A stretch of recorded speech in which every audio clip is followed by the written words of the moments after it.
સત્સંગ માણસને જગાડવાની તાકાત ધરાવે છે.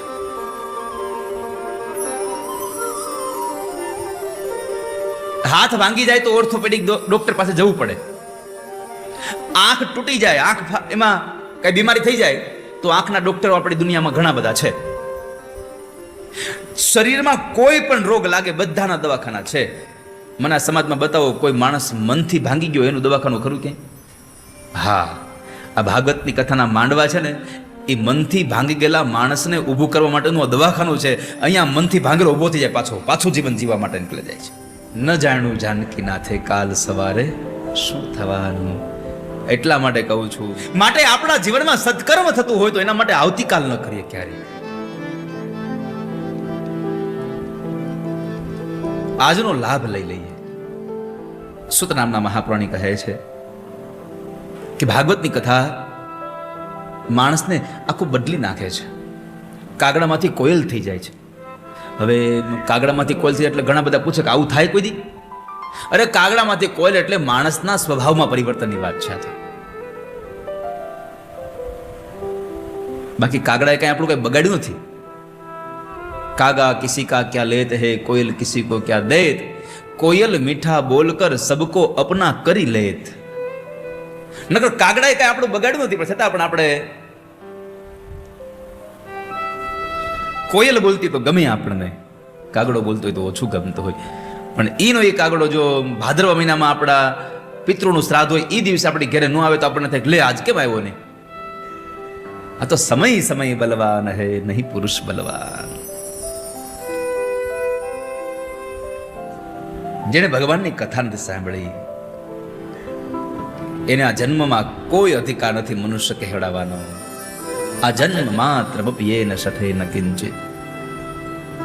જેણે આ જન્મની અંદર સુખ કથા એટલે ભાગવતજીની ભગવાનની કથા એને એક કિંચિત માત્ર પણ જેણે પાન નથી કર્યું, એ આ જન્મની અંદર મનુષ્ય અવતાર લઈને આવ્યો છતાં પણ એ ચાંડાલ છે, એ ગધેડા જેવો છે.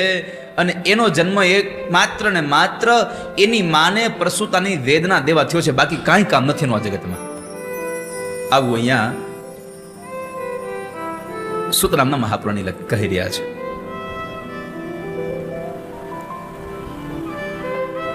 તો આપણને ભગવાને કેટલા જન્મોની કમાણી આપી. કોટી જન્મ સમુત્થેન પુણ્યનેવ તુ લભ્યતે.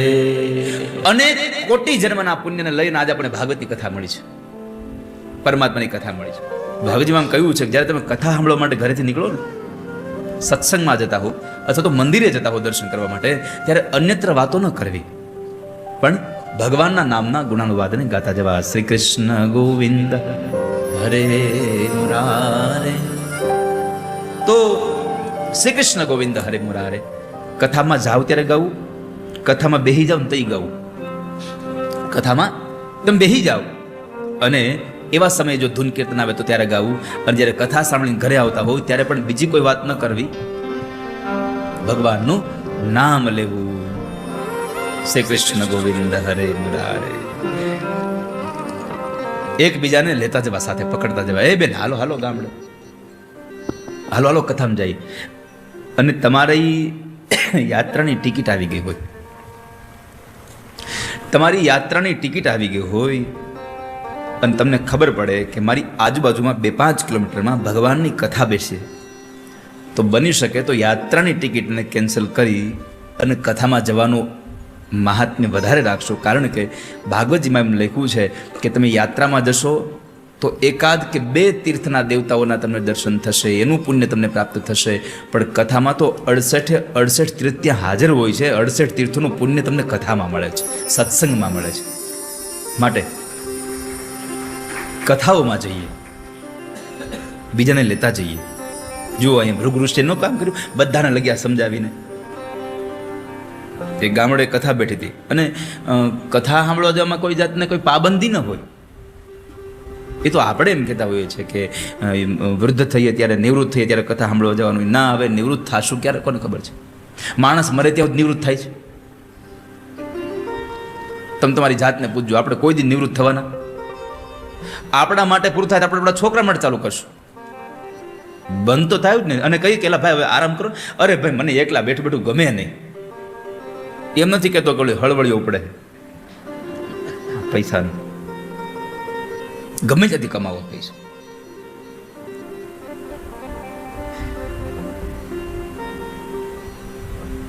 सत्संग करने की ना कोई उम्र होती है. સત્સંગમાં જવા માટે કોઈ ઉંમર નથી હોતી. તો એક ગામડે કથા બેઠી હતી.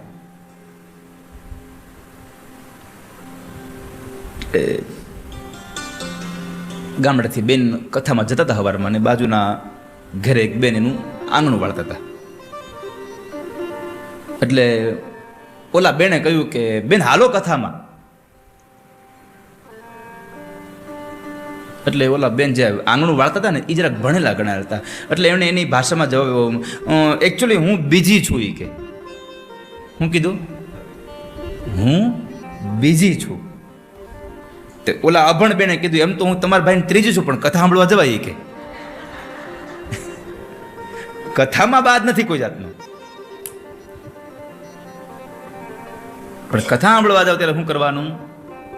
શ્રી કૃષ્ણ ગોવિંદ હરે મુરારે નારાયણ વાસુદેવ. ભક્તિ મહારાણી આવીને બેઠા છે બધાની અંદર. આખી કથાનો માહોલ બદલી ગયો. ભક્તિ આવ્યા છે. સનતકુમારે પૂછ્યું કે તમે કોણ છો અને અહીંયા આવ્યા છો શું કામે? શા માટે અહીંયા આવ્યા છો?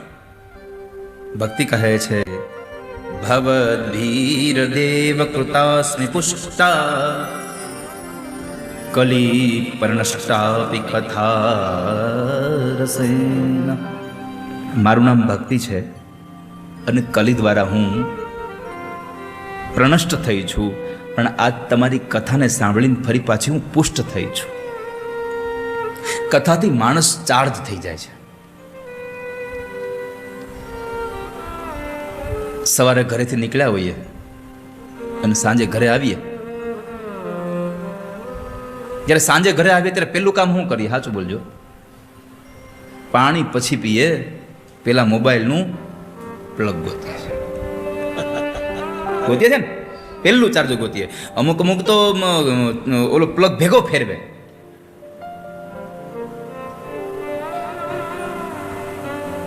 ચાર્જર જોઈએ છે.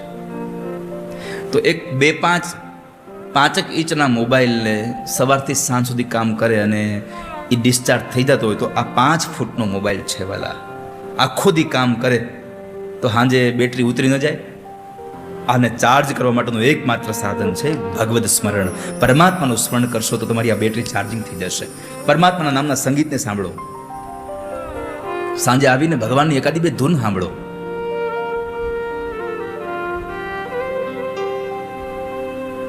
હું આજે સવારે 5 વાગે આમ આવતો હતો ને, તો એક જણો હૂતો હતો. આમ પોતે નસકોરા બોલાવે, પણ એની બાજુમાં એનો મોબાઈલ, એમાં ધૂન વગડતી હતી.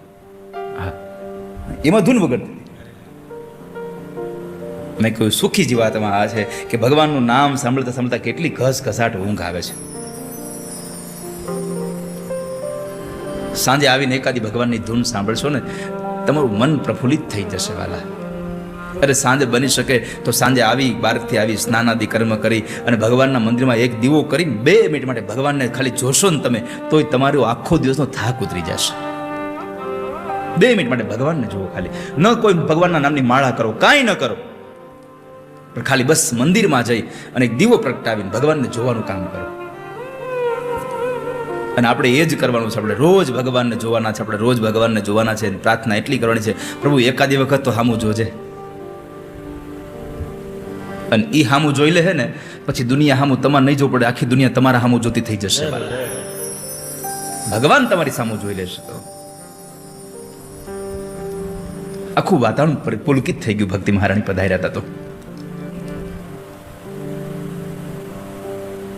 સુત નામના મહાપુરાણીએ શૌનકાદિ ઋષિ મુનિને બતાવ્યું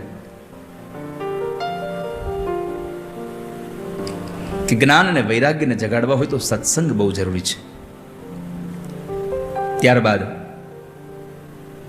શૌનકોએ પ્રશ્ન કર્યો, બાપજી તમે હમણાં આગળ એમ કહ્યું હતું વ્યાલ મુખગ્રાસ ત્રાસ નિર્નાશ હેતવે. આ ભગવાનની કથા એવી છે કે તમે એના નામ માત્રથી માણસના પાપ છૂટી જાય છે. યસ્ય શ્રવણ માત્રેણ પાપ હાનિ પ્રજાયતે. માત્ર સાંભળવા માત્રથી એના પાપ છૂટી જાય છે. તો તમે આવી કથા કોઈ તમારી પાસે ખરી સાબિતી કે કોઈ માણસે પાપ કર્યા હોય ને એની પાછળ ભગવાનના ગુણાનુવાદ ગવાના હોય ને એના પાપ છૂટી ગયા હોય આવી કથા કરી? સાંભળો. તુંગભદ્રા તટે પૂર્વમ અભૂત પત્તનમૂતમ. ભાગવતના મહાત્માની અંદર એક કથા છે કે આત્મદેવ નામના બ્રાહ્મણ અને ધુંધુલી નામની એની સ્ત્રી હતી. એમણે સંતાન ન હતું. આત્મદેવ સત્યકર્મ સત્પર્મ તત્પર હતા અને બીજી બાજુ ધુંધુલી હતી એની હાવ અવળી દિશાની હતી. આમ જોવા જાવ તો એક સ્ત્રી અને એક પુરુષની અહીંયા એક રૂપક છે, પણ આધ્યાત્મિક અર્થમાં આત્મદેવ એટલે આત્મા છે અને ધુંધુલી એટલે બુદ્ધિ છે. તર્ક અને વિતર્કવાળી બુદ્ધિ એટલે ધુંધુલી છે. ન કરવાના વિચારો કરે, જે નથી થવાનું એના વિચારો અગાઉ મંડે કરવા એ ધુંધુલી છે. અને ધુંધુલીને પારકીની નામ બિહારો ને તો મજા આવે, પણ એને ભગવાનની કથા બિહારો તો એને આળસ અને પ્રમાદ આવે.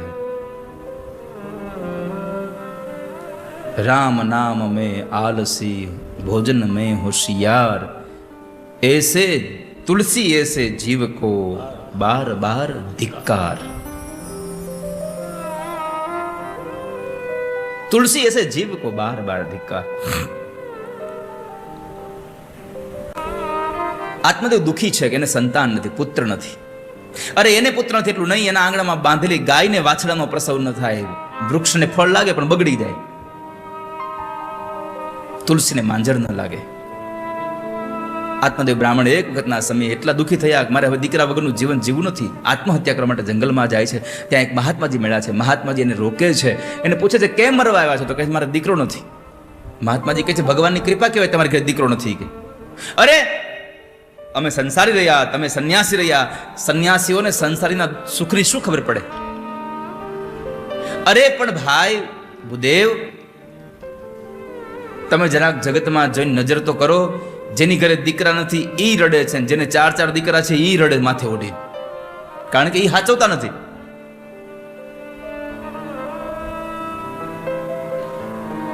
પત્ની આવી જાય છે, પૈસો આવી જાય છે, પુત્ર આવી જાય છે, અને એટલા માટે થઈને પછી મા બાપને વૃદ્ધાશ્રમમાં મૂકવામાં આવે છે. અને વૃદ્ધાશ્રમમાં તમે જોવા જશો તો મા બાપ કોના હશે? મોટી મોટી લાયકાત ધરાવનાર વ્યક્તિઓના હશે. બાકી ગામડામાં ખેત મજૂર કરી અને પોતાનું ગુજરાન ચલાવનારના મા બાપ ક્યારેય વૃદ્ધાશ્રમમાં ગયા નથી. આ વૃદ્ધાશ્રમોની સંખ્યા વધતી જાય છે, એ આપણી સંસ્કૃતિ ઉપર એક કાળો ડાઘ લાગતો જાય છે. માટે જરા વિચારજો એકવાર. એટલે મહાત્માજી કહે છે કે દીકરા વગરના રોવે છે અને દીકરા વાળાય રડે છે. અને આ સંસારમાં સુખ ક્યાં છે? સંન્યાસે સર્વથા સુખમ. સંન્યાસમાં જે સુખ છે એવું સુખ બીજી ક્યાંય નથી. છતાં પણ આત્મદેવ બ્રાહ્મણ માન્યા નથી. મહાત્માજી કહે છે કે ભાઈ ભગવાનનું નામ લ્યો, એ તમને મુક્તિ આપશે. પણ આત્મદેવ કહે છે કે ના, પુત્ર ન હોય તો પૂમ નામના નરકમાંથી તારે કોણ? પુત્ર ન હોય તો શ્રાદ્ધ કરે કોણ? પિંડદાન કરે કોણ? કે અત્યારે સમય પરિવર્તિત થવા લાગ્યો છે અને અત્યારના દીકરાઓ અત્યારે હવે એ પૈસો વધ્યો અને જરાક નોકરી મળી ગઈ એટલે એમાં માનતા બંધ થઈ ગયા છે અને શ્રાદ્ધ વિધિ બંધ થવા લાગી છે. આપણે કહીએ કેમ આવું કરો છો? હવે અંધશ્રદ્ધામાં થોડું જવાનું હોય. મારે એક પ્રાર્થના કરવી છે, અંધશ્રદ્ધાને તોડો, હું તમારી સાથે છું. અંધશ્રદ્ધા સમાજમાંથી તૂટવી જ જોઈએ. ટેકનોલોજીનો યુગ છે, આધુનિક યુગ છે, અંધશ્રદ્ધા તૂટવી જોઈએ. પણ આપણે કાળજી એ રાખવાની છે કે આપણે જે અંધશ્રદ્ધાને તોડવા માટે નીકળ્યા છીએ ને એમાં આપણી મૂળ શ્રદ્ધા ખંડાઈ ન જવી જોઈએ. પાછી ક્યાંક આપણો મૂળ ભાવ ખંડાઈ ન જવો જોઈએ. ભગવાન રામના પિતા દશરથજી મહારાજ જ્યારે મૃત્યુ પામ્યા ત્યારે ભગવાન રામે પણ પિંડદાન કર્યું છે. તો આપણે રામ તો નથી, આપણા બાપુજી દશરથ તો નથી, તો આપણે કરવું જ પડે પિંડદાન. શાસ્ત્રથી વિરુદ્ધ ન જવું ક્યારેય. શાસ્ત્રથી વિરુદ્ધ જવું એ પણ એક પાપ છે. જિંદગીમાં પાપ ન કરશું ક્યારે. તો હવે દીકરા દીકરી અત્યારના સંતાનો હવે શ્રાદ્ધ કરતા બંધ થઈ ગયા તો મુક્તિ કેમ મળશે? કારણ કે પૂમનાગમાં નરકમાંથી તારે એ પુત્ર કહેવાય. પિંડદાન કરી અને આપણને મુક્તિ અપાવે એ પુત્ર કહેવાય. હવે છોકરાઓ જો પિંડદાન નહીં કરે તમે મુક્તિ કેમ મેળવશો? તો કહ્યું છે કે દીકરાઓ આપણા મર્યા પછી પિંડદાન કરીને આપણને મુક્તિ મળે એવી આશા લઈને મરવું એના કરતાં એક કામ કરો, તમને ભગવાને જે પંચ મહાભૂતનો આ પિંડ આપ્યો છે એ જ ભગવાનને સમર્પિત કરીને જાઓ. પિંડદાનની જરૂર નહીં પડે તમારી પાછળ.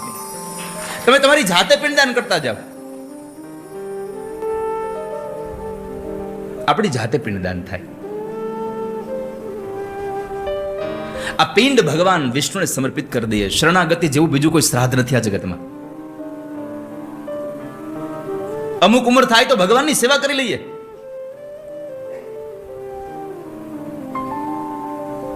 પરમાત્માની સેવા કરીએ. મને મેવા મળે કે ન મળે, મને સેવા તમારી કરવી જોઈએ. જ્યારે શરીર કામ આપતું હોય તો સેવા કરી લઈએ. આપણે સમર્પિત થઈ જઈએ. શરણાગતિ જેવો કોઈ શ્રાદ્ધ નથી વાલા. ભગવાને તન સારું આપ્યું હોય તો તનથી સેવા કરીએ, મન સારું આપ્યું હોય તો મનથી સેવા કરીએ, ભગવાને ધન સારું આપ્યું હોય તો ધનથી સેવા કરીએ. ઈશ્વરે જે આપ્યું છે એની સેવા કરીએ. શરણાગતિ સ્વીકારીએ. ભગવાનના નામનું કપાળમાં તિલક કરીએ.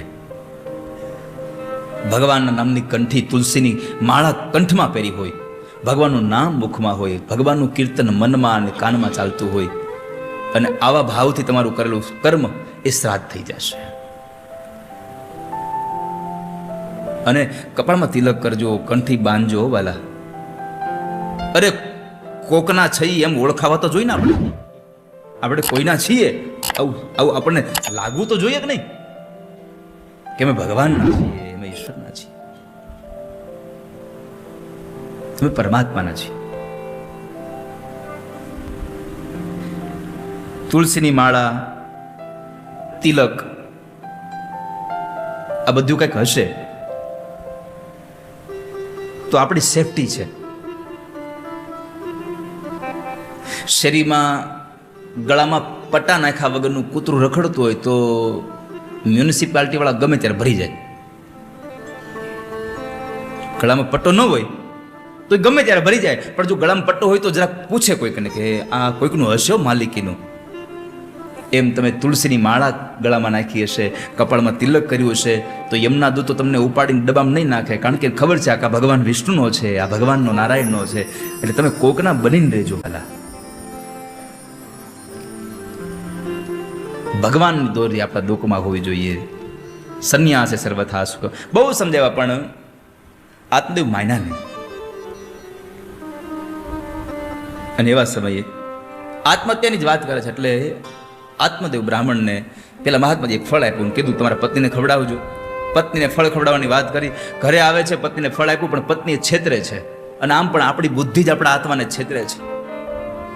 આપણી બુદ્ધિ આપણને છેતરે છે. મેં હંમેશા કહ્યું છે કે કોઈ સારું કામ કરવા જતા હોય, કોઈ પણ કામ કરવા જતા હોય ત્યારે બુદ્ધિ કે એમ ન કરતા એકવાર આત્માને પ્રશ્ન કરજો, હું આ કામ કરું? જો અંદરથી અવાજ આવે કે હા તો જવું. હૃદયમાંથી અવાજ આવે, અંદરથી હુંકાર થાય કે હા તો જવું.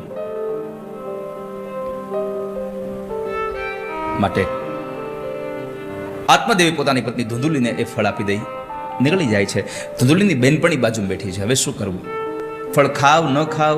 જો ફળ ખાઈશ તો હું ગર્ભવતી બનીશ, મારે કાંઈ ખવાય નહીં, કાંઈ પીવાય નહીં, નહીં અવાય નહીં જવાય, કાંઈ નહીં થાય. કરું શું? અરે કદાચ મારે બાળકનો જન્મ થઈ જાય, અમે ઘરમાં હુતા હોઈએ અને આગ લાગે તો અમારે દોડવું કોને? હું દોડવું મારા બાળકને બચાવું? ન કરવાના વિચારો કરે એનું નામ છે ધુંધુલી. ધુંધુલી વિચાર કરે છે કદાચ હું આ ફળ ખાઈશ અને ગર્ભવતી બનીશ એટલે મારાથી કામ નહીં થાય, એટલે મારી નણંદને બોલાવવી પડશે. અને મારી નણંદ આવશે ને મને ખબર નહીં હોય એમ કેટલું ધન ચોરી દે કોને ખબર, કેટલું લઈ જાય કોને ખબર છે. મંદાયા મય સર્વસ્વમ નનાંદા સમહરે તત્સદા. મારી નણંદ આવીને કેટલું ધન લઈ જાય મને ખબર નથી. એટલે ન કરવાના વિચારો કર્યા. પછી એની બેનપણી સાથે એક વાત નક્કી કરી છે. એની બેનપણી હતી, ગર્ભવતી હતી. એને કહ્યું કે તારા ઘરમાં ખાવાનું બહુ છે ને અમારા ઘરમાં ખાવાવાળા બહુ છે. બેયને ઊંધી પરિસ્થિતિ છે. એક કામ કર, હું તને બાળક આપી દઈશ, તું મને ધન દઈ દે. એટલે બધાનું આવી ગયું. નક્કી કરી નાખ્યું. ફળનું શું કરવું? ગાયને ખવડાવી દીધું. પછી તો પેટના ભાગે પાત્રને બાંધી અને પોતાના પતિને છેતરે છે, હું ગર્ભવતી છું.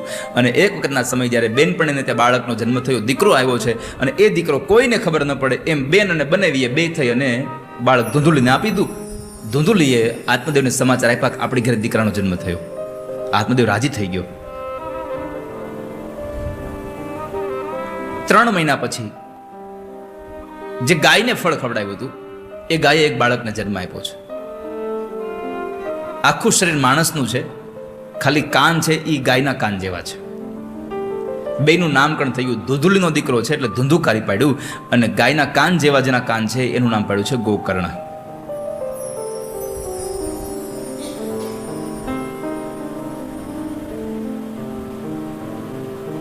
બે ભાઈઓ મોટા થયા અને વિદ્યાભ્યાસ માટે બેહેરા છે. ગોકર્ણ મહારાજ જ્ઞાની બન્યા છે.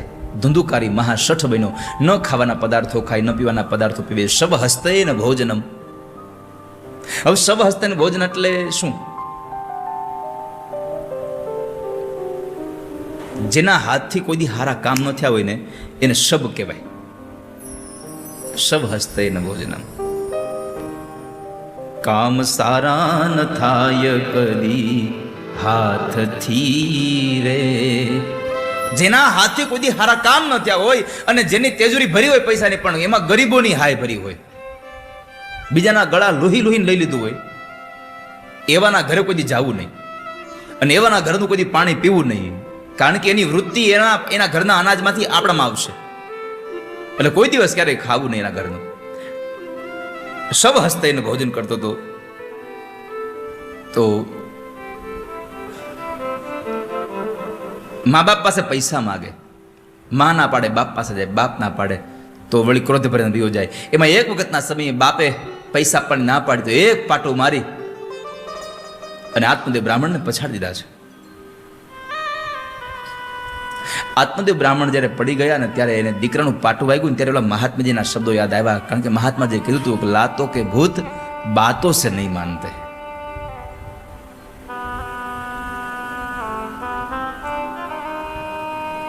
બહુ સમજાવ્યો હતો આ જગતમાં પુત્ર વગરના રડે છે, પુત્ર વાળા રડે છે, ન સમજો. અને આજે દીકરાનું જ્યારે પાટું વાગ્યું ને તે એક શબ્દ યાદ આવ્યો, કોઈ કોઈનું નથી રે, કોઈ કોઈનું નથી રે. નથી આપણે કહેતા હોય આ મારો દીકરો ને આ મારો બાપ છે, આ મારી ઘરવાળીને આ મારી માત ક્યાં મુવાની સંગાથે કોઈ મરતું નથી રે, કોઈ કોઈનું નથી રે. ગીત વર્ષોથી ગવાતું હતું, વર્ષોથી ગવાતું હતું. કોઈ કોઈનું નથી રે, કોઈ કોઈનું નથી રે. એલા નાહક ના મરો બધા મથી કોઈ કોઈનું નથી. જ્યારે અમે ગાતા ને અહીંથી કોઈ કોઈનું નથી ત્યારે ઘણા બધા કહેતા હવે આ હું આવા ગાતા હશે કોઈ કોઈનું નથી. હું આ છોકરા આપણા નહીં હોય, આપણે એના મા બાપ નથી. કોરોનામાં ખબર પડી ગઈ કોઈ કોઈ નથી. હગો દીકરો દવાખાનામાં હોય બાપ ન જાય, બાપ દવાખાનામાં દીકરો ન જાય, પત્ની ન જાય, પતિ ન જાય. કોરોનાએ અમારા આ ગીતને સાર્થક કરી દીધું. કોઈ કોઈનું નથી રે, કોઈ કોઈનું નથી રે. સુતઃ કસ્ય ધનં કસ્ય સ્નેહવાન જલત્વે નિશમ. આ દુનિયામાં કોઈ કોઈનું નથી મારા વાલા. અને પછી તો ગોકર્ણ મહારાજ પાસે જઈને કહ્યું મારે શું કરવું જોઈએ. ગોકર્ણ મહારાજ જ્ઞાની હતા એટલે ગોકર્ણ મહારાજે એક ઉપદેશ આપ્યો. પિતાશ્રી વાત કહું, ધર્મં ભજસ્વ સતતમ ત્યજ લોક ધર્માન. ગોકર્ણ મહારાજે ગોકર્ણ ગીતાનું જ્ઞાન આપીને કીધું પિતાશ્રી વાત કહું, સુખી થવું છે તો ધર્મં ભજસ્વ સતતમ ત્યજ લોક ધર્માન. ધર્મને ભજો. હવે આ લોકનો વ્યવહાર જગતને છોડી દો તમે. સેવસ્વ સાધુ પુરુષાન જહી કામ તૃષ્ણામ. તમારી કામ અને તૃષ્ણાને તોડી નાખો સાધુ પુરુષના ચરણોમાં રહીને. અને સુખી થવા માટે એક ઉપાય મને ને તમને ભગવાન ગોકર્ણ મહારાજે આપ્યો. જીવનમાં સુખી થવું એ લખી લેજો. અન્યસ્ય દોષ ગુણ ચિંતનમાસુ મુક્ત્વા. બીજાના દોષ જોવાનું બંધ કરી દો એટલે તમે જિંદગીમાં દુઃખી નહીં થાવ. પણ આપણે તો બીજાના દોષ જોઈ નહીં ત્યાં સુધી મજા ન આવે. હા, કોઈના પણ કાર્યમાં ગયા હોય ને જ્યાં આપણે જો એના કાર્યમાં ભૂલ ન કાઢીએ ત્યાં સુધી આપણે હારા કહેવાય જ નહીં. અરે મારા વાલા, કોઈ કાર્ય મોટું થતું હોય તો કોઈક એવી થોડીક અગવડતા રહી ગઈ હોય. અમે જગન્નાથપુરી યાત્રા લઈને ગયા અને ટ્રેનની ટિકિટ ને બધું બરાબર હતું, પણ ત્યાં થોડીક રહેવા માટેની અગવડતા ઊભી થઈ. કારણ કે માણસો ખૂબ થઈ ગયો આવવાવાળું. પહેલેથી નામ લખાવેલા નહીં, પછી પોતપોતાની રીતે બસમાં આવીને ઉતરી ગયા. અમારા જે મેમ્બરો હતા એની જગ્યાએ એ હોઈ ગયા અને અંદરથી રૂમ બંધ કરી દે પછી ખોલે નહીં. હા, અને હું હજી ફ્લાઇટમાં પેલું કયું ગામ ભુવનેશ્વર, હા હું ભુવનેશ્વર હજી ઉતરો અને ફોન ચાલુ થયા બધા એવો કે અહીંયા બધા આમ કરે ને તેમ કરે છે તેમ કરે છે. પછી જઈને મેં સમજાવ્યા. પહેલી વાત તો એ કહું તમને કે તીર્થમાં જાઓ, યાત્રામાં જાઓ, જો યાત્રામાં તમને કોઈ પણ પ્રકારનું જો થોડું કષ્ટ ન થાય ને તો સમજવું આપણી યાત્રામાં કંઈક અધૂરું રહી ગયું છે. હજી યાત્રામાં તમને કષ્ટ ન પડે તો સમજવું કંઈક અધૂરું રહી ગયું છે. ફરવા જાઓ ને ત્યાં સુખ મળે. આ સુખ લેવા નથી આવ્યા, અહીંયા આનંદ કરવા આવ્યા છીએ. અને કષ્ટમાં આનંદ હોય મારા વાલા. તમારી ભાવના આવી હોવી જોઈએ. તમને દુઃખ આવે તો પરમાત્માને આપણે કહેવાનું કે વાહ પ્રભુ વાહ, તમે દુઃખ રૂપી તાપ મોકલી અને મારા પાપને બાળી રહ્યા છો તમે. પણ કોઈના ઉપર ખરાબ અસર ન પડવી જોઈએ. અને પછી દીપકભાઈ એ સાંજે મેં 15 મિનિટ ખાલી 15 મિનિટ મેં લોકોની સભા લીધી. હોટલમાં જવા માટેની બસો આવી ગઈ હતી. ત્યાં વ્યવસ્થા નહોતી એટલે મેં કીધું કે જેને જેને લોકો ન ગમતું અહીંયા આપણે હોટલમાં મોકલી દઈએ, ભલે પૈસા તમારી પાસે અમારે એક્સ્ટ્રા લેવા કોઈ પાસે, હોટલમાં વયા જાઓ. બસો આવી ગઈ. પણ 15 મિનિટના સત્સંગ પછી લોકોએ કીધું કે અમે 7 દિવસ અહીંયા ફળિયામાં હું બાકી ભાઈ હોટલમાં અમે હોવા નહીં જઈએ. અને એ લોકોએ પછી જે આનંદ કર્યો છે હાથ દી, વ્યાસપીઠની ચારે બાજુ હુતા હોય. આમ હા, વ્યાસપીઠની બાજુમાં હુતા હોય બધા. અને એના કરતાં મેન કે હું જ્યારે અહીંયા ફળિયામાં બેઠો હોઉં ને ખુરશી નાખીને તો મારી પાસે આવે દાદા અમારે ઓશિકું નથી, પાથરવાનું ઓઢવાનું છે. મેં કીધું તમે આગળ જાઓ, હું તમને ઓશિકાની વ્યવસ્થા કરી દઉં. એ ન્યા જાય ને ત્યાં એનું ઓઢવાનું પાથરનું ડીહોત કોક લઈ ગયું હોય. પણ હસીને પાછો આવ્યો, હસીને આવે, અરે હું અમે ઓશિકું અહીં કહેવાય તે બોલું બધું લઈ ગયું. મેં કીધું હવે શું કરશું? કાંઈ નહીં, તમે બેઠા છો ને? મેં કીધું હા હું બેઠું થોડી વાર માટે. તો એ લોકો ન્યા આવીને ધૂનો ગાતા હોય, તમે મને માયા લગાડી મારા વાલ. મારો કહેવાનો ભાવ એ છે કે જ્યાં સુધી તમને યાત્રામાં જો તકલીફ ન પડે, તમને જો કષ્ટ ન પડે તો સમજવું આપણી યાત્રામાં કંઈક અધૂરું પણ છે મારા વાલા. યાત્રામાં કષ્ટ પડે. આ તો હવે સગવડતા થઈ ગઈ આવી બધી. બાકી પહેલાના આપણે અત્યારે હાલની તકે નર્મદાની યાત્રા થાય છે ચાલીને, કેટલું કષ્ટ પડે લોકોને. પણ એ જ્યારે યાત્રા પૂરી કરીને આવે ને ત્યારે એને જોઈને આપણને આનંદનો પરો છૂટી જતો હોય છે. તો તમે વિચાર કરો, એને યાત્રા કરીને આવે એને જોઈને આપણને આનંદ થતો હોય તો એને કેટલો આનંદ થયો હશે. અને તમે તો અહીંયા આવ્યા પછી તો કેટલા 3 સ્વરૂપ બનો છો. તમે અહીંયા ગંગાજીમાં નાવ ને એટલે તમે 3 ભગવાનના રૂપ બની જાઓ છો. બ્રહ્મા, વિષ્ણુ અને મહેશ. અને બ્રહ્મા, વિષ્ણુ, મહેશને કોઈ દી આ દુનિયાનું કાંઈ વસ્તુનું ઉણપ લાગી જ નથી. ભગવાનને કોઈએ દૂધ ધરાવ્યું દૂધ પી લીધું, કોઈએ નાળિયેર પાણી આપ્યું નાળિયેર પાણી પી લીધું, કોઈએ કાચું કેળું આપ્યું તો કાચું કેળું ખાઈ લીધું. ભગવાનને કોઈ કે બગડી ગયેલા દૂધની ખીર આપી તો એ ખાઈ લીધી. ભગવાને કોઈ દી કાંઈ, ભગવાનને હારા પુષ્પની માળા આપે તો એ ભગવાન પહેરી લે. અને અમુક ફૂલમાં ઈળું વાળું ફૂલ હોય એ ભગવાન પહેરી લેતા હોય છે. કારણ કે ભગવાન છે અને તમે બધા અહીંયા આવીને ભગવાન બની ગયા છો. બ્રહ્મા, વિષ્ણુ, મહેશ થઈ ગયા તમે. તો બ્રહ્મા, વિષ્ણુ, મહેશ તમે બન્યા. હવે બ્રહ્મા, વિષ્ણુ, મહેશને કોઈ કાચી પૂરી આપે તો ખાઈ લેવાની, તડકે બિહારીને જમાડે તો જમી લેવાનું. ભગવાનના મંદિરમાં લાઇટ વહી જાય તો અમુક ભગવાનના મંદિરમાં પંખો ન હોય. શિવજીને મંદિરમાં પંખો ન હોય. શિવલિંગ અમુક તડકે હોય, અમુક શિવલિંગ તડકે હોય. તો ભગવાનને જે પણ અર્પણ થાય એ ગ્રાહ્ય કરે છે, એમ તમે બધા અહીંયા બ્રહ્મા વિષ્ણુ મહેશ બન્યા છો, એટલે હવે અહીંયા જે બી સગવડતા થાય ને એ તમારે ગ્રાહ્ય રાખી અને પ્રેમથી સ્વીકારવાની. શું કરવાનું? હા, પ્રેમથી સ્વીકારવાની. ટ્રેનમાં જઈએ ત્યારે આપણને ભાતું ભેગું આપે કે ન આપે? આ તો હું ખાલી તમને તમારા પોતાની ફરજો યાદ કરાવું છું, શું કરવું જોઈએ. કારણ કે આ યાત્રા સંઘ નથી, નકર તો બધી જ જવાબદારી હોય. અમે પૈસા આપ્યા છે, આપો હે ના નહીં, ગુંદની ગાંઠિયા. યાત્રા લઈને જઈએ ને દીપકભાઈ, ત્યારે ભાત ભાતના લોકો ભેગા થાય. તુંડે તુંડે મતિર ભિન્ના.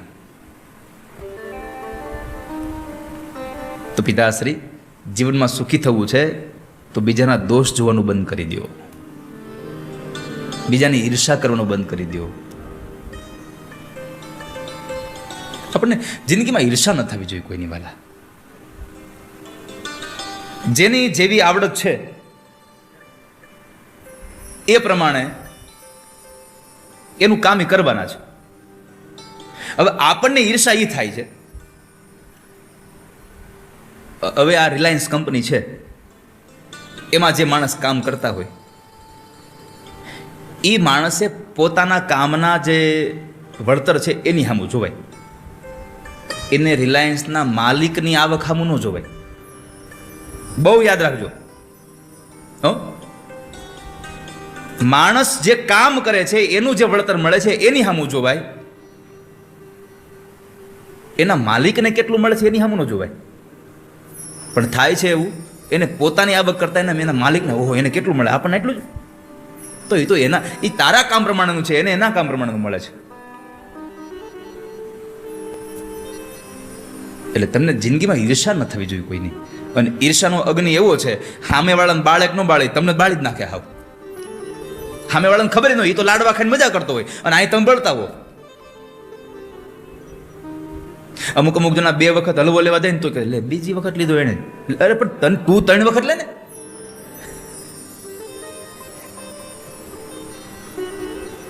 મારે તમને આને શીરો બનાવીને દેવો છે ને એટલા માટે આ બધી કથા આપું તમને. ભાગવતની કથા પીબત ભાગવતમ રસમાલયમ. આ રસ જેવો છે અને રસને કોઈ દી ચાવો ન પડે, સીધો ઉતરી જાય ને એવા પ્રયત્નો કરું છું. પેલા સમયમાં આપણે માતાઓ છે ને, આપણને શરદી થતી ને એટલે રાબ બનાવી દેતા. રાબ કેટલા લોકોને આપણે રાબ બનાવતા? ભાઈઓ નહીં, બહેનોની વાત છે.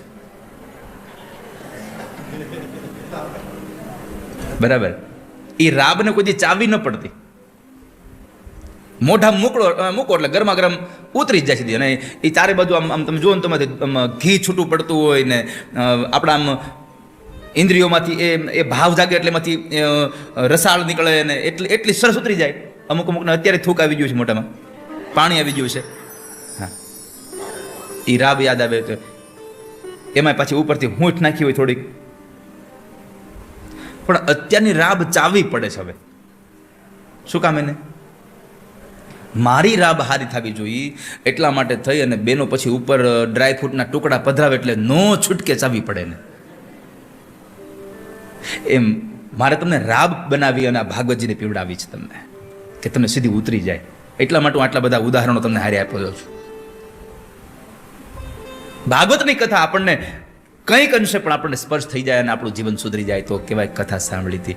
બાકી તમે 16 તારીખે એમ કહો હાલો કથા પૂરી, ના હો, કથા પૂરી થઈ નથી. કથા વાંચવાનું પૂરું થયું. સાચી કથા તો પછી ચાલુ થાય, એને જીવવાની તો પછી હોય.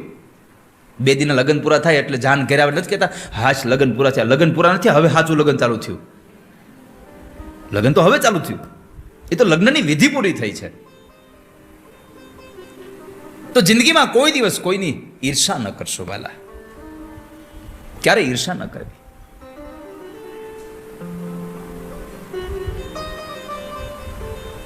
પિતાશ્રીને આપેલા વચનોથી, પિતાશ્રીને સમજાવેલી વાતથી આત્મદેવ બ્રાહ્મણ નીકળી જાય છે તીર્થમાં. આ બાજુ માને દુઃખ દેવા માંડ્યું ધુંધુકારી, માને મારે છે.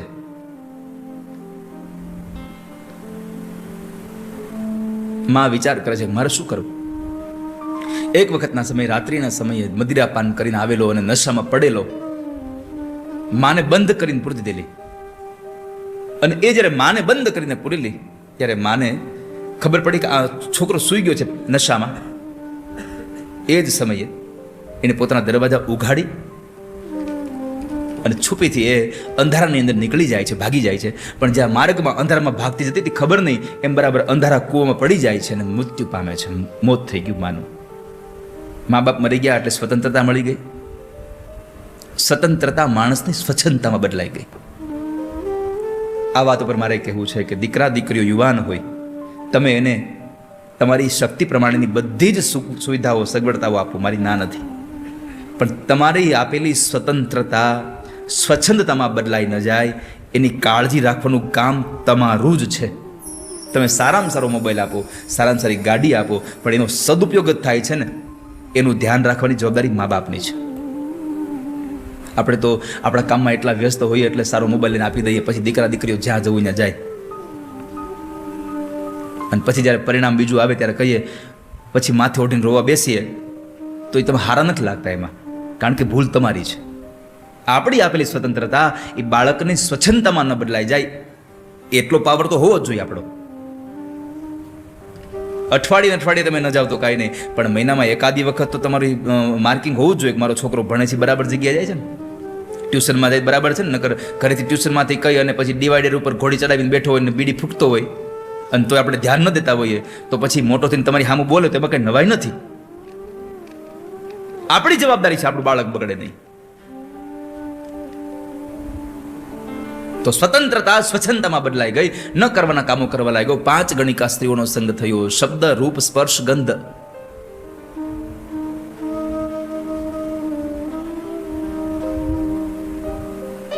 તો 5 ગણિકાઓનો સંગ થયો અને 5 ગણિકાના સંગમાં એવો મોહિત થયો કે એક વખત રાજાનો ખજાનો તોડીને એને ધન ચોરી લાવી અને એમણે સ્ત્રીઓને આપ્યું છે. સ્ત્રીઓને જ્યારે ધન આપ્યું, સ્ત્રીઓને નક્કી થઈ ગયું કે આને રાજાનો ખજાનો તોડ્યો છે, મારી નાખશે આપણે રાજા હોતે. એટલે આને જ મારી નાખવાના પ્રયત્નો કર્યા અને એને મારવાના પ્રયત્નો બહુ કર્યા, પણ ધુંધુકારી કોઈ રીતે મરતો નથી. આ દુનિયાનો નિયમ છે કે જેનું કર્મ સારું ન હોય ને એનું મૃત્યુ જલ્દી ન આવે. અને આ દુનિયામાં ભગવાનથી ડરવાની જરૂર નથી, તમે તમારા કર્મથી ડરજો. ભગવાન બહુ દયાળુ છે, માફ કરી દે, કર્મ નહીં છોડે તમને. એટલે રામચરિતમાનસ લખે છે, કર્મ પ્રધાન વિશ્વ કરી રાખ. જે માણસ જેવું કર્મ કરે એવું ફળ પામે છે, એમાં તો સંશય નથી. રામના પિતા દશરથને પણ કર્મનો બદલો આપવો પડ્યો હોય, કર્મ પ્રધાન વિશ્વ કરી રાખા. તો આપણે બદલો તો આપવો જ પડશે, સંશય નથી એમાં. માટે થોડીક કાળજી રાખીએ, કર્મથી બચવાના પ્રયત્નો કરીએ. ભગવાન તો માફ કરી દેશે, કર્મ નહીં છોડે મને તમને. તો કર્મ એવા કર્યા હતા કે ધુંધુકારી મરે એમ નહોતો, કોઈ રીતે મરે એમ નહોતો. અને બન્યું એવું કે પછી એ સ્ત્રીઓએ એને હાથ પગથી બાંધી દીધું દોરડાથી અને એના મોઢાની અંદર ધગધગતા અગ્નિના અંગારાઓ નાખ્યા છે અને એને માર્યો છે. મર્યો ખરો પણ પ્રેત બન્યો. પ્રેત અવસ્થામાં દુઃખ બહુ થાય. ભૂખ લાગે, જમવાનું સામે હોય જમી ન શકો, તરસ લાગે પાણી સામે હોય પી ન શકો. આ પ્રેત અવસ્થા છે. એ પ્રેત અવસ્થાની અંદર તમને યાતના બહુ થશે.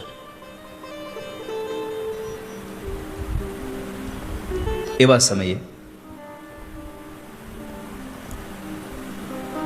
ગોકર્ણ મહારાજે શ્રાદ્ધ વિધિ કર્યું હતું ગયાજીમાં, છતાં પણ આને મુક્તિ ન મળી ધુંધુકારીને. એટલે ધુંધુકારીએ ગોકર્ણ મહારાજ પાસે આવીને ખૂબ રેડ્યો છે અને કહ્યું કે મને મુક્તિ અપાવો. અરે મેં ગયાજીમાં શ્રાદ્ધ કર્યું, તમને મુક્તિ ન મળી. ત્યારે ધુંધુકારી એમ કહે છે કે ગયા શ્રાદ્ધ શતે નાપી મુક્તિર્મેન ભવિષ્યતિ. ગયાજીમાં જઈને તમે 100 વખત શ્રાદ્ધ કરો તોય મને મુક્તિ નહીં મળે, તો તમને મુક્તિ કેમ મળશે ખબર નથી.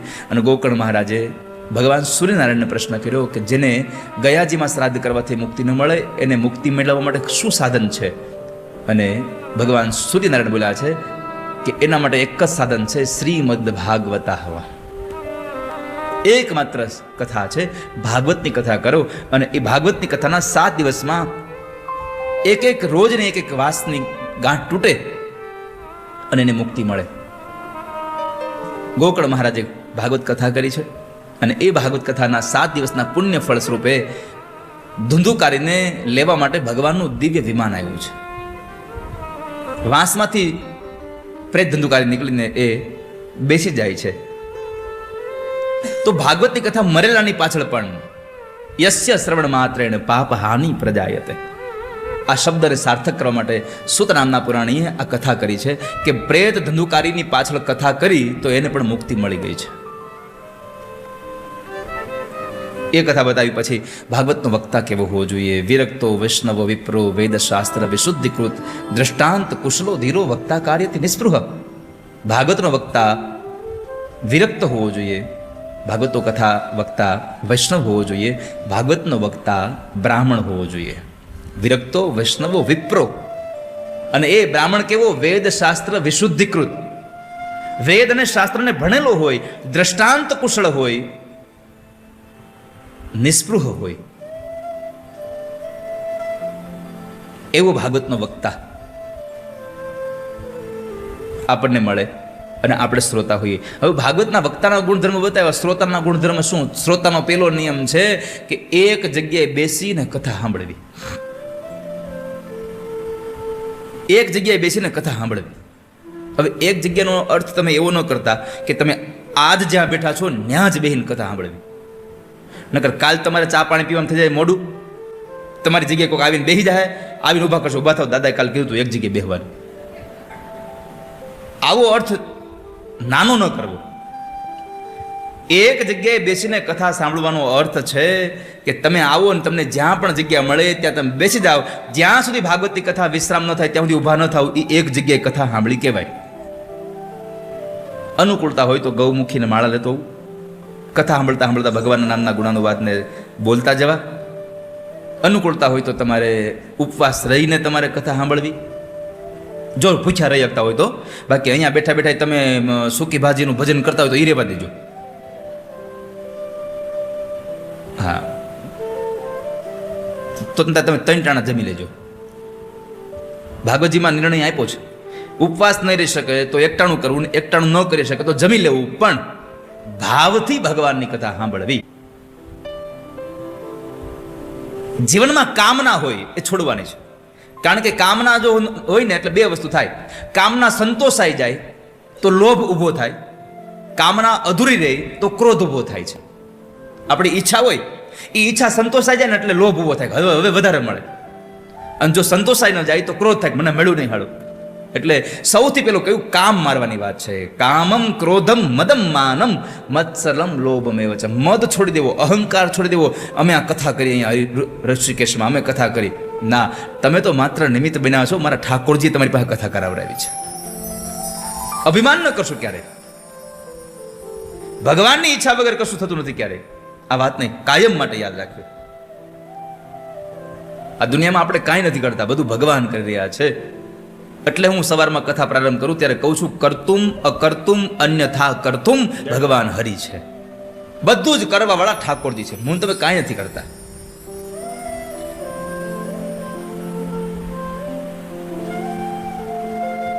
તો કામને છોડવું, ક્રોધને છોડવો, મદ છોડવો, મત્સર એટલે ઈર્ષા છોડવી, માન બડાઈ છોડવું, ભગવત કાર્યોમાં લોભ છોડવો. જો કે જિંદગીમાં લોભ ક્યાંય ન કરવો. હા, તમે 100% કરકસર કરો.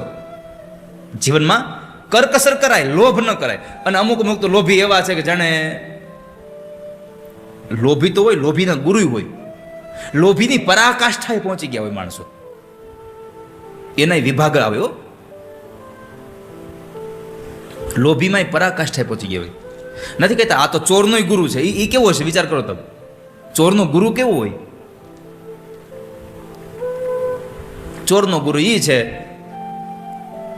કે ચોરની ઘરે ચોરી કરી આવે, ચોરનો ગુરુ ન કહે. ચોર બીજાના પાકીટમાં લેતો હોય, એ ચોરનું પાકીટ કોઈક મારી જાય એટલે સમજવાનું આ એનો ગુરુ નીકળ્યો.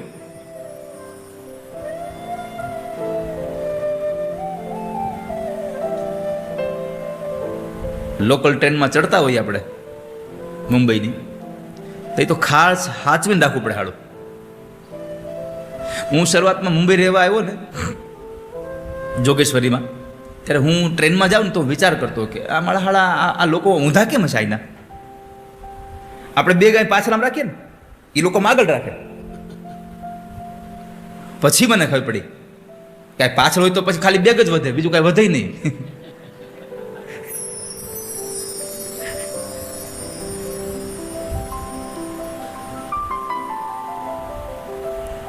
મને એમ હતું કે આપણા ખીચા બહુ ઊંડા હોય ને એટલે એમાં કાંઈ નીકળે નહીં એમ.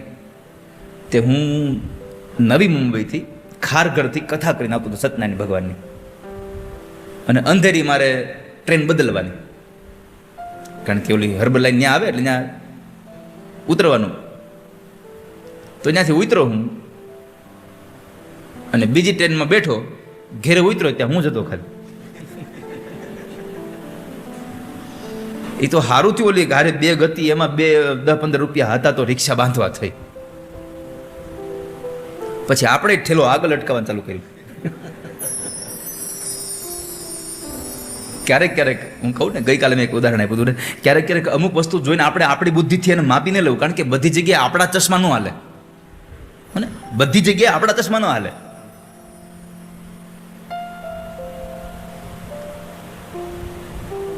તો લોભ છોડવો, સત્સંગના ભગવાનના કાર્યમાં લોભ મૂકી દેવો. આપણે ભગવાનના કપડાં લેવા ભાગા લેવા જાય ને તે જ પૂછીએ આટલા બધા મોંઘા છે.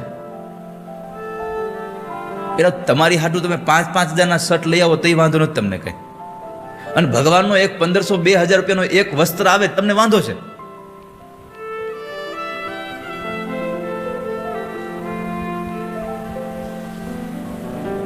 અમારા ઠાકોરજી છે ને, એના ખાલી તમે વસ્ત્રો જોવા આવો ને તો તમને એમ થાય આ ઠાકોરજી આવા લાડ લડે. કારણ કે હું દુનિયાને એટલું કહું છું કે તમે ભગવાનને શણગારો, ભગવાન તમારી આખી જિંદગીને શણગાર દેશે. ભગવાન રોજ શૃંગાર કરીને આવે, ઠાકોરજી રોજ શૃંગાર કરીને આવે. તો ભગવાનના કાર્યમાં લોભ ન કરવો ક્યારેય.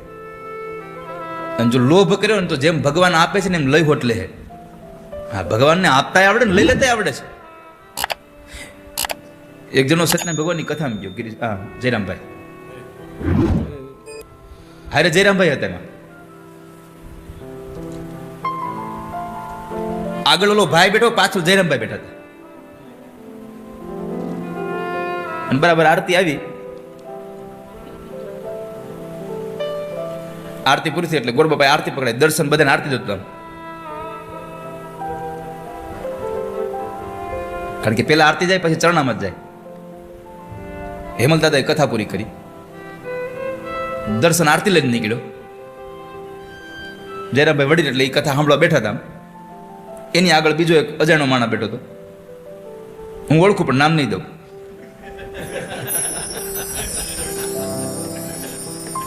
એ બેઠો હતો. વાહે વાહે અમારે જોશીબાલુ ચરણામાં દૂધ લઈને નીકળ્યા. ઘરની જ બધી કંપની હતી.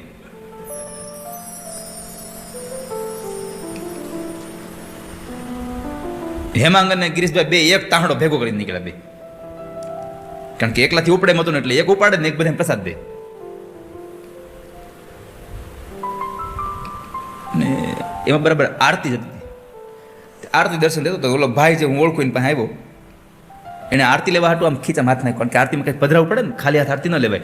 ભગવાનના મંદિરે કોઈ દી ખાલી હાથ ન જવું, કોઈ બ્રાહ્મણના ઘરે જતા હોય તો ખાલી હાથ ન જવું, આપણા સ્નેહી સંબંધીના ઘર જતા હોય તો ક્યારેક ખાલી હાથ ન જવું. સુદામાએ કહ્યું હતું, કૃષ્ણને વંદન કરું, શિશુને હું શું ધરું. સુશીલાને કીધું કે સુશીલા હું કૃષ્ણને વંદન કરી લઉં, ચાલે ચાલ, પણ કનૈયાના છોકરા મારી પાસે આવે તને મારે દેવું શું? કોઈના ઘરે ખાલી હાથ જવું નહીં. ભગવાન પાસે ક્યારેય ન જવું. જેની પાસે માગવા જતો એની પાસે કાંઈક તો દઈને આવવું જોઈએ ને. તો ઓલો માણસ આમ બરાબર ખીચામાં હાથ નાખ્યા નાખ થતો, આમ 1 રૂપિયો ગોતતો હતો. લોભીની પરાકાષ્ઠા. રૂપિયો ગોઈતો આમ અને આમ કાઢ્યો, થાળી નાખ્યો, આરતી લીધી, એક આગળ ગયો, 2 આગળ ગયા. તે જયરામભાઈનું ધ્યાન આમ ગયું. અને જયરામભાઈ પાછળથી ઓલા ભાઈને 2000 નોટ અંબાવી, આમ આ તમારે 2000 આમ લ્યો. તે એને લઈ અને આરતી નાખી દીધી. દર્શન તો આરતી લઈને આગળ ગયો. જયરામભાઈ પૂછ્યું કે તમે બધે સત્યનારાયણ કથામાં જાઓ? કે હા, જ્યાંથી આમંત્રણ હોય આપણે ત્યાં જવું પડે ને, આપણે વ્યવહાર હોય એટલે. ઘણા લોકો કથા સાંભળવા ન આવે, વ્યવહાર રાખવા આવે. હવે દીપકભાઈ આમંત્રણ આપ્યું, મોઢું તો દેખાડવું પડશે ને. ઘણા લોકો માત્ર વ્યવહાર રાખવા હાટુ કથામાં આવે છે. જયરામભાઈ પૂછ્યું કે તમે બધી આરતી લ્યો? એ કે હા, પછી ત્યાં ગયા હોય એટલે આપણે આરતી તો આવે લેવી જ પડે ને. એ કે તમે બધી જગ્યાએ 2,000 રૂપિયા આરતી નાખો? એ કે કોણે કીધું? એ કે તમે આગળ નાખ્યા ને? એ કે તો તમે અંબાવ્યા ને? એ કે તમે ઓલા પૈસા કાઢતા તો 2,000 પડી ગયા હતા એટલે મેં તમને અંબાવ્યા, તમે આરતી નાખી દે. એને પરસો વળી ગયો. જો ભગવાનને આમ લઈ લેતા આવડે છે. તમારી સંપદા તમારા હાથે જો સારા કામમાં નહીં વપરાય ને, જો એના 2,000 રૂપિયા તમે આરતી નાખ્યા તો તમને કેટલો આનંદ હતો કે મેં આ 2,000 રૂપિયા ભગવાનની આરતી પધરાવ્યા છે. તમે કોઈકને આપો અને તમારો પૈસો વપરાય એનો તમને આનંદ હોય છે, અને તમારા હાથમાંથી એમને વયો જાય એનું તમને દુઃખ હોય છે. એટલે દુઃખ થાય એના કરતા આપણે આનંદને શું કામ જવા દઈએ વાલા? ભગવાનનું કામ છે, ભગવાન પાસે કરીએ. તો જિંદગીમાં પરમાત્માના કાર્યમાં કોઈ લોભ ન કરવો. અને જો લોભ કરે તો પછી લોભીનું ધન. હા બસ ખબર તો છે તમને. લ્યો, અમુક માણસ બધી ખબર હોય તો એ આંખો બંધ કરી દે. હા, એને બધી ખબર હોય, બધાને ખબર છે કે લોભીનું ધન, તોય હાલે જો તોય લોભ કરે. બોલો,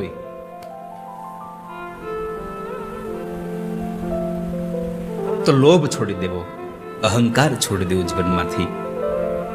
એ કથા સુત નામના મહાપુરાણે બતાવી અને શ્રીમદ ભાગવતના મહાપુરાણ મહાત્મ્યને આપણે જીવનની એક ક્ષણ પણ એમને વહી ન જાય એના માટે બતાવ્યું કે અસારે સંસારે વિષય વિષસંગા કુલધિય ક્ષણાર્ધમ ક્ષેમાર્થમ પિબત સુખ ગાથા તુલસુધા. એક ક્ષણ માટે પણ તમે જે તુલસુધામ એટલે કે અમૃત સમાન જે કથા છે એનું પાન તમે કરજો. એ કથા બતા. વાસ્તુ દાદા યુટ્યુબ ચેનલને સબસ્ક્રાઇબ કરો અને યાદ રાખો કે બેલ આઇકોન ઓલ પ્રેસ કરવાનું ભૂલશો નહીં, જેથી બધા પહેલા વિડીયો તમે જોઈ શકો.